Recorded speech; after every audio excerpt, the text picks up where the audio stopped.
मनसेची आज सकाळी 10 वाजता महत्त्वाची बैठक ही होणार आहे। मनसेच्या नव्या केंद्रीय समितीची स्थापना होणार आहे। मनसेने बैठक बोलावली आहे। सकाळी 10 वाजता ही बैठक होणार आहे। मनसेच्या नव्या केंद्रीय समितीची स्थापना होणार। मुंबई अध्यक्षांसह 3 उपाध्यक्षांची घोषणा होणार आहे। राज ठाकरे यांच्या मुख्य उपस्थितीमध्ये ही बैठक पार पडेल।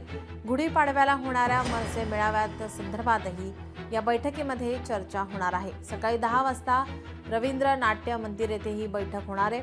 या बैठकीमध्ये मनसेकडून नव्या केंद्रीय समितीची स्थापना होणार आणि मुंबई अध्यक्षांसह 3 उपाध्यक्षांची घोषणा करण्यात येणार आहे। या बैठकीला राज ठाकरेंसह मुंबईतील महत्त्वाचे नेते उपस्थित असतील।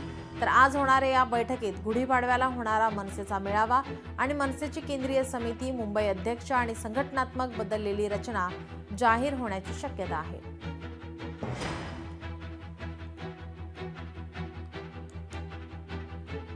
आपले प्रतिनिधी चेतन ननावरे आपल्यासोबत जोडलेले आहेत। चेतन, मनसेची सकाळी 10 वाजता अगदी थोड्या वेळात ही बैठक सुरू होईल। मनसेच्या नव्या केंद्रीय समितीची स्थापना होणार आहे। त्याचसोबत मुंबई अध्यक्ष आणि 3 उपाध्यक्षांची ही घोषणा होणार आहे। कोणाची नावं समोर येतात, काय अधिकची माहिती?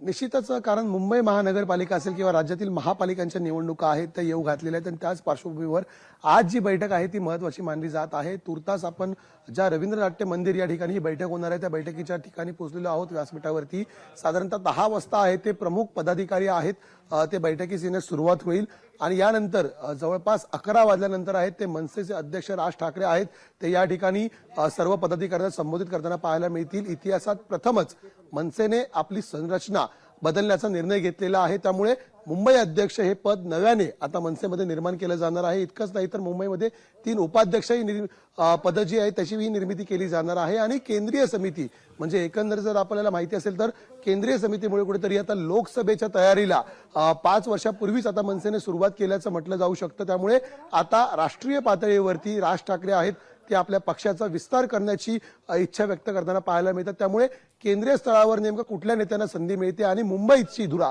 नेमकी कुणाच्या हातात जाते हे पाहावं लागेल। विशेषतः बाळगंगावकर असतील किंवा संदीप देशपांडे असतील, नितीन सरदेय असतील, अशी दिग्गज नेते आहेत ते मुंबईमध्ये आहेत, संदीप दुरी आहेत। त्यामुळे नेमकं याच्यापैकी कुणाच्या गळ्यात मुंबई अध्यक्षपदाची ही माळ पडते हे पाहणं महत्त्वाचं असेल। जी नक्कीच, याचे अपडेट आम्ही तुमच्याकडून घेतच राहू। तुर्तास धन्यवाद आपण दिलेल्या माहितीसाठी।